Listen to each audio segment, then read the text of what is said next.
Poprade máme verejného činiteľa, čo robil primátora, prezidenta hokejového klubu a ako povedal aj polovýpalníka.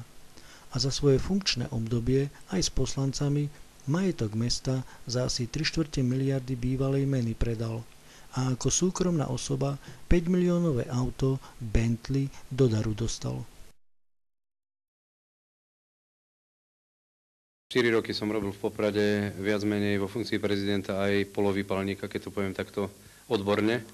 A už odmietam robiť túto prácu, pretože v Poprade naozaj podnikatelia nechcú dať finančné prostriedky na šport. 4 roky som robil v Poprade viac menej vo funkcii prezidenta aj polovýpalníka, keď to poviem takto odborne. 4 roky som robil v Poprade viac menej vo funkcii prezidenta aj polovýpalníka, keď to poviem takto odborne. 4 roky som robil v Poprade viac menej vo funkcii prezidenta aj polovýpalníka, keď to poviem takto odborne. 4 roky som robil v Poprade viac menej vo funkcii prezidenta aj polovýpalníka, keď to poviem takto odborne.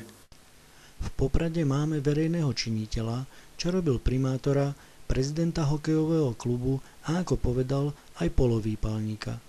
A za svoje funkčné obdobie aj s poslancami majetok mesta za asi 3/4 miliardy bývalej meny predal. A ako súkromná osoba 5-miliónové auto Bentley do daru dostal.